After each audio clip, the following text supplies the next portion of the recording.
Welcome to 5-Minute German Grammar. Thank you for watching. This presentation will introduce modal verbs. In the presentation on the sentence bracket, we saw that modal verbs kick the infinitive form of the verb to the end of the sentence or clause.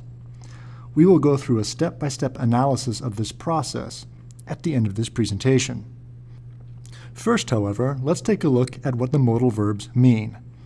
There are 7 modal verbs in German. Dürfen, meaning may or to be allowed to.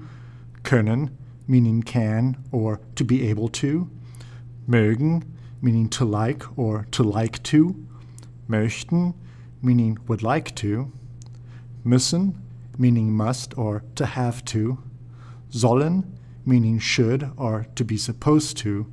And wollen, meaning to want to. Most singular forms of the modal verbs have a shift in the stem vowel. For example, as you see on the screen, the stem vowel in the modal verb dürfen changes from u umlaut to a in the singular, but goes back to u umlaut in the plural. The stem vowel in the modal verb müssen changes from u umlaut to u in the singular, but goes back to u umlaut in the plural. The stem vowel in the modal verb möchten does not change in either the singular or the plural. However, the stem vowel in the modal verb mögen changes from o umlaut to a in the singular and goes back to o umlaut in the plural. The stem vowel in the modal verb sollen does not change in either the singular or plural. The stem vowel in the modal verb wollen changes from o to I in the singular and goes back to o in the plural.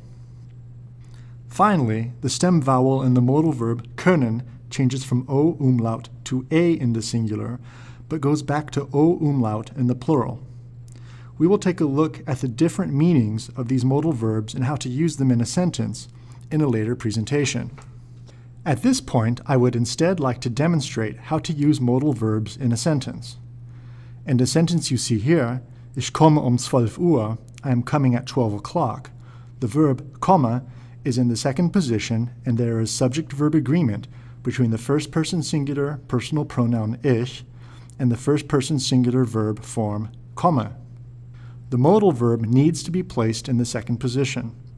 To do this, I take the infinitive of the modal verb, conjugate it so that there is subject-verb agreement, and insert the modal verb into the second position.